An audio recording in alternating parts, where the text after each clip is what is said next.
اسلام آباد میں 10 اپریل کو ایک ایسا لمحہ تاریخ میں رقم ہونے جا رہا ہے جسے سنہری حروف میں یاد رکھا جائے گا۔ دنیا میں کامیاب سفارتکاری کا ذکر کرتے ہوئے آنے والی نسلیں یاد رکھیں گی کہ پاکستان کی متوازن سفارتکاری نے عالمی بحران اور ایک بڑی جنگ کو روک کر انسانی اور معاشی تباہی سے دنیا کو بچایا۔ اس دن نہ صرف خطے بلکہ پوری دنیا کی نظریں پاکستان کی جانب ہوں گی۔ کیا جنگ کے اس اندھیرے میں اسلام آباد روشنی کی کرن بن کر ابھرے گا؟ ذرائع کے مطابق امریکی نائب صدر جے ڈی وینس کی آج رات اسلام آباد آمد متوقع ہے۔ ان کے ساتھ سٹیو وٹکوف اور جیرارڈ کشنر بھی آئیں گے۔ ایرانی وفد سے مذاکرات ہوں گے۔ امریکی وفد کے مزید 23 ارکان پہلے ہی پاکستان پہنچ چکے ہیں، جن میں سیکیورٹی ماہرین اور معاونین شامل ہیں۔ ذرائع کے مطابق ایران کی جانب سے وزیر خارجہ عباس عراقچی اور سپیکر محمد باقر غالباف کی آمد متوقع ہے۔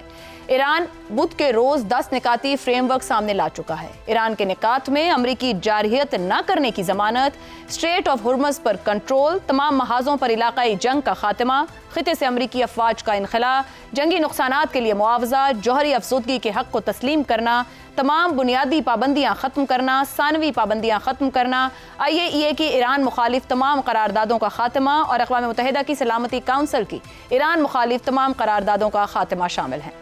ان نکات میں زیادہ تر ایسے مطالبات ہیں جو امریکہ اور اس کے اتحادیوں کے لیے مشکل بلکہ ناممکن دکھائی دے رہے ہیں، خاص طور پر اسٹریٹ آف ہرمز پر کنٹرول، خطے سے امریکی افواج کا انخلاء اور ایران کو معاوضے کا حق۔ یوں امریکہ کے 15 نکات اور ایران کے مطالبات اکثر ایک دوسرے سے متصادم ہیں اور مذاکرات کی کامیابی کے لیے باریک بینی اور لچک ضروری ہوگی۔ 1979 کے ایرانی انقلاب کے بعد یہ پہلا موقع ہے کہ امریکہ اور ایران کی اس پائے کی قیادت اسلام آباد کے میز پر براہ راست ہو۔ اس وقت پوری دنیا پاکستانی سفارتکاری کی مہارت کی تعریف کر رہی ہے، مگر مذاکرات کے کئی مراحل ابھی باقی ہیں۔ اسرائیل لبنان پر جارحانہ اقدامات کو کیے معاہدے کو نقصان پہنچانے کی کوشش میں ہے۔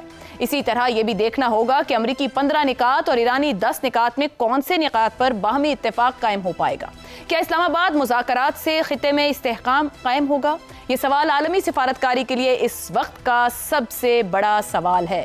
یہ دن نہ صرف پاکستان کے لیے بلکہ پوری انسانی تاریخ کے لیے ایک سنہری لمحہ ہے جب توازن، حکمت اور صبر کے ذریعے ممکنہ بحران کو ٹالا جا سکتا ہے۔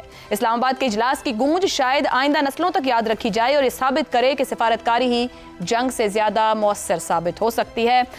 10 اپریل پر کتنی توقع رکھی جائے؟ پاکستان تیار ہے مہمانوں کو خوش آمدید کہنے کے لیے؟ کیا کچھ نکلے گا اس سے؟ اسی پر گفتگو رہے گی۔ ممکنہ طور پر پاکستان کیا کچھ دے سکتا ہے اور کس طریقے سے آنے والے مہمان دنیا کو امن دے سکتے ہیں؟ پینل میں ہمارے ساتھ ہیں شہزاد چوہدری، زیغم خان، رضا رومی اور عامر احمد خان صاحب۔ پروگرام کا سوال آپ سبھی کے لیے۔ اسلام آباد عالمی سفارتکاری کی بڑی بیٹھک سجنے کو، ایران اور امریکہ آمنے سامنے، لچک ہی مذاکرات کی کامیابی کی بڑی شرط۔ کیا مشرق وسطیٰ میں امن کا راستہ براستہ اسلام آباد نکل سکتا ہے؟ زیغم صاحب، ایک جانب سے 10 نکات سامنے ہیں، دوسری طرف کے 15 نکات اندازاً کہ کیا کچھ ہو سکتے ہیں، یہ فرمائیے گا کس کس میں مکمل انکار اور کن کن نکات میں ہم آہنگی قائم ہو سکتی ہے؟ عائشہ، ایک آگ کا دریا ہے اور تیر کے جانا ہے۔ بے شک۔ یا یوں کہیں کہ ایک آگ کا دریا ہے اور چاچو نے اس میں سے کشتی لگانی ہے، اور شیر اور بکری کو ساتھ بٹھا کے۔ دیکھیے، یہ جو 2 سٹیپ پاکستان نے ایک پروسیس تجویز کیا تھا جس پر اتفاق رائے ہوا، اس کا دوسرا مرحلہ شروع ہونے والا ہے ان مذاکرات کے ساتھ۔ لیکن ہم دیکھ رہے ہیں کہ پہلے مرحلے کو ہی چیلنجز درپیش ہو گئے ہیں، پہلا سٹیپ ہی پرابلمز میں آ گیا ہے۔ یعنی پاکستان کے لیے اس وقت چیلنج یہ بن گیا ہے کہ جنگ بندی کو بھی بچایا جائے اور ہرمز بھی کھلی رہے، کیونکہ وہ پہلا سٹیپ تھا۔ اسرائیل نے لبنان پر ایک بربریت کی ہے اور ہرمز بھی اس وقت بند ہے۔ یعنی پہلا سٹیپ، جس کے بعد یہ دوسرا سٹیپ ہونا تھا، وہ مشکلات کا شکار ہے۔ اور اس بات پر بھی تنازع پیدا ہو گیا ہے کہ جو سیز فائر کا اعلان ہوا تھا اس میں کیا شامل تھا اور کیا شامل نہیں تھا۔ مثال کے طور پر وزیر اعظم پاکستان کی ٹویٹ میں واضح لکھا تھا کہ اس میں لبنان شامل ہے۔ فرانس اور کئی یورپین ملک کہہ رہے ہیں کہ لبنان شامل ہونا چاہیے۔ امریکہ اور اسرائیل کہتے ہیں کہ اس میں لبنان شامل نہیں ہے، اور ایران کو یہ بات قابل قبول نہیں ہے کہ اس میں لبنان کو شامل نہ کیا جائے۔ اس کی انڈرسٹینڈنگ یہ ہے کہ اس میں لبنان شامل تھا۔ اس لحاظ سے ہم نے دیکھا کہ مذاکرات پر بھی کالیباف صاحب نے جو ٹویٹ کی اس میں شک اور شبے کا اظہار کیا. اسی طرح پاکستان کے سفیر نے جو مذاکرات کے بارے میں ٹویٹ کی تھی اس کو انہوں نے ڈیلیٹ کر دیا. تو چیلنجز تو یہاں سے شروع ہو رہے ہیں. یہ ایک ہائی لیول کی میٹنگ ہے لیکن بہت سی بنیادی باتیں ابھی طے کرنی ہیں. یعنی آپ دیکھیں اتنی بڑی جب میٹنگ ہوتی ہے تو اس سے پہلے بہت ساری چیزیں طے کر دی جاتی ہیں. ابھی تک ہم یہی سمجھ رہے ہیں کہ ایران کے جو 10 پوائنٹ ہیں انہی پر گفتگو ہوگی. ایران بھی یہی کہہ رہا ہے لیکن یہ بات بالکل طے نہیں ہے. یہ سب سے پہلے بیٹھ کر یہ طے کرنا ہوگا کہ وہ کیا فارمیٹ ہوگا جس کے تحت یہ مذاکرات آگے چلیں گے. پھر بڑے بڑے مسئلے موجود ہیں. دیکھیے ہرمز اس وقت سینٹر آف گریوٹی بن گیا ہے. ہرمز پر ایران کنٹرول چھوڑنے کو تیار نہیں ہے. وہ سمجھتا ہے کہ اس کی سب سے بڑی لیوریج بھی ہے, سب سے بڑا ڈیٹرنس بھی ہے جو اس کو آگے بچائے گا. یہ وہ چیز ہے جس کے ذریعے سے جو کچھ ایکسپرٹس کہہ رہے ہیں کہ ایران اب دنیا کی چوتھی بڑی طاقت کے طور پہ ابھر سکتا ہے خلیج پر اپنے کنٹرول کی وجہ سے. تو اس کو پوری ٹیمپٹیشن اس بات کی موجود ہے اور اس کی گفتگو میں یہ بات موجود ہے کہ وہ اس کنٹرول کو نہیں چھوڑے گا. کیا یہ بات امریکہ کو, یورپ کو قابل قبول ہوگی؟ میرے خیال میں یہاں پہ بہت بڑی مشکل ہوگی. پھر ایران کی جو باقی شرائط ہیں وہ بھی ہضم کرنی اتنی آسان نہیں ہے اور ایران آسانی سے پیچھے ہٹے گا بھی نہیں ان سے. تو اب یہاں پہ انٹر ہوتا ہے پاکستان, جو سب سے اہم بات ہے کہ جس کے لیے چیلنج ہے کہ جس نے زیرو سم گیم کو, جس میں امریکہ اپنی باتوں پہ اڑا ہوا ہے, ایران اپنی جگہ پہ اڑا ہوا ہے اور بیچ میں اسرائیل اپنا لچ تل رہا ہے, وہاں پہ زیرو سم گیم کو ایک نیگوشیٹڈ بارگین میں لے کر جانا ہے. ایسی جگہ پہ لے کر جانا ہے جہاں پہ کوئی یہ نہ سمجھے کہ مجھے شکست ہوئی ہے, مجھے فیس 7 کا موقع نہیں ملا, جہاں پہ دونوں سائیڈ وکٹری ڈکلیئر کر کے واپس جائیں. اگرچہ جو اس کے بعد صورتحال بنے گی وہ ایک نئی صورتحال ہوگی اور وہ صورتحال آپ کو بتائے گی. میں بالکل اگلے حصے میں یہ جو آپ نے پاکستان کی پوزیشن کی بات, جی مکمل کیجئے زیادہ صاحب. جی میں اس کو سم اپ کر دیتا ہوں. دیکھیے اس وقت اہم بات یہ ہے کہ سب کو معلوم ہے کہ فوجی حل بہت بہت بہت مہنگا ہے سب کے لیے, بے شک ایران کے لیے بھی, امریکہ کے لیے بھی, خطے کے لیے بھی, پوری دنیا کے لیے. اتنی بڑی قیمت کے مقابل یہ ایک پلیٹ فارم ہے جو پاکستان جیسے ملک نے رکھا ہے کہ کچھ اور سولوشن نکال لیا جائے. تو ہمیں امید رکھنی چاہیے کہ سینٹی ول پریویل اور کم از کم یہاں سے وہ مذاکرات کا راستہ نکل آئے گا. 3 دن میں آخری حل نہیں نکلے گا لیکن کوئی انٹرم وقتی طور کا ایک ایسا معاہدہ ہو جائے گا جس کے نتیجے میں یہ مذاکرات آگے چلیں گے اور فائنل حل کی طرف جائیں گے. درست ہو گیا.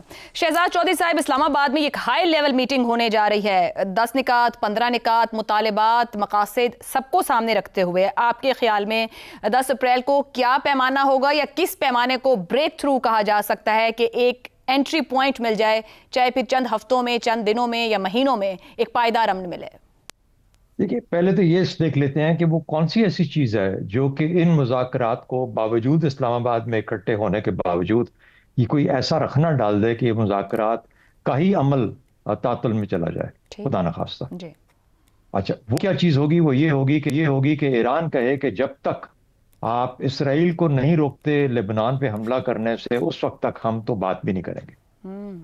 اور امریکہ کا کتنا اثر و رسوخ ہے اسرائیل پہ یہ ہم کہتے تو ہیں کہ بہت ہے, اور لیکن یہ بھی کہتے ہیں کہ اصل میں اسرائیل کا اثر و رسوخ ہے امریکہ پہ. تو میں نہیں جانتا کہ امریکہ کس حد تک اسرائیل کو روک سکتا ہے. اسرائیل نے جب لبنان کے خلاف پہلے بھی جو حملے کیے ہیں, حزب اللہ کے خلاف حملے کیے ہیں, غزہ پہ حملے کیے ہیں, تو وہ امریکہ کو تو کوئی پہنچا نہیں کہ ان کو روکو اس چیز کے لیے.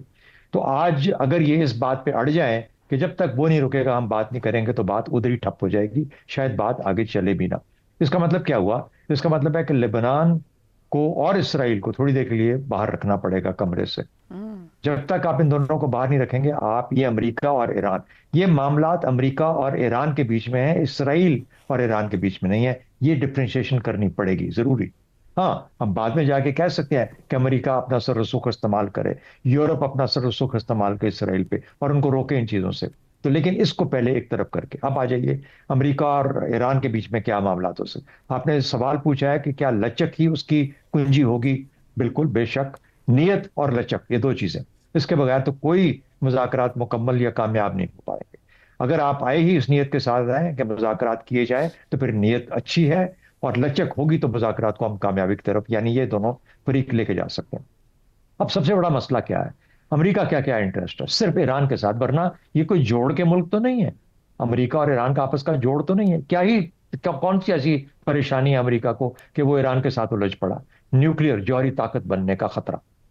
تو اگر ایران یہ کسی طریقے سے اور اپنے ایک جس طریقے سے یہ بات چیت کو لے کے آگے چلیں گے، اس کے بعد لے اور دے کی بنیاد کے اوپر وہ کہیں گے اگر ہم ٹھیک ہے، ہم NPT میں کا ممبر ہیں، ہم 20% تک اس کو انرچ کریں گے، اس سے آگے نہیں جائیں گے، جو ہے اس کو اس طریقے سے ہم استعمال کریں گے یا جو بھی طریقہ اس میں اختیار کیا جائے گا. یعنی یہ اشور ہو جائے کہ جوہری طاقت ایران جوہری طاقت والا رستہ نہیں اپنائے گا، تو میرا خیال ہے امریکہ کا کم از کم بڑی حد تک اپنا جو مقصد ہے پورا ہو جائے گا.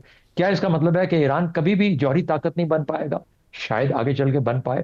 نارتھ کوریا بھی بنا، پاکستان بھی بنا، انڈیا نے بھی یہ کام کیا، تو اس کے اگر ایسا ہو سکتا ہے. لیکن میرا خیال ہے کہ امریکہ بہت شائق رہے گا اس چیز سے کہ ایران یہ رستہ اپنائے، اور اس سے یہ بھی غیر ممکن نہیں ہے کہ وہ اس وقت کسی بھی صورت میں جب ایسا خطرہ پیدا ہو تو وہ دوبارہ اس قسم کا حملہ نہ کرے. تو اس لیے دونوں اطراف کو اس سچویشن میں جہاں پر وہ چاہتے ہیں کہ ہم پہ آئندہ کبھی حملہ نہ ہو، یہ اپنے جو بھی معاہدہ ہوگا اس کو سٹک کرنا پڑے گا جوہری طاقت کے اور جوہری معاملات کے سلسلے میں. اس کے بعد کیا ہو سکتا ہے؟ وہ کہیں آپ بالکل پکے ہوں اس پہ، جوہری رستے پہ نہ چلیں، سینکشن بھی معاف، آپ کے اوپر فری کیپٹل کا جو آپ کے پاس ایکسیس ہے یہ بھی آ جائے گی، آپ ایک نارمل ملک بن جائیں گے، آپ اپنے ٹریڈ بھی کریں، سب کچھ کریں. ایک تو یہ چیز ہوگی. دوسرا یہ سوال ایران کا کہ جی آپ یہ خطہ چھوڑ دیں اور ہمارے زیر اثر کر دیں، یہ بہت دور کی بات ہے، بہت دور کی، جسے کہتے ہیں کوڑی مانگ کے لائے ہیں یہ لوگ. یہ ممکن نہیں ہے بھائی. یہ آپ کی خارجہ پالیسی، آپ کا تسلط، آپ کا اثر اگر تو ایسے بنتا ہے کہ آپ اتنے بڑے بن جائیں. میرا نہیں خیال کہ ابھی ایران اتنا بڑا ہے.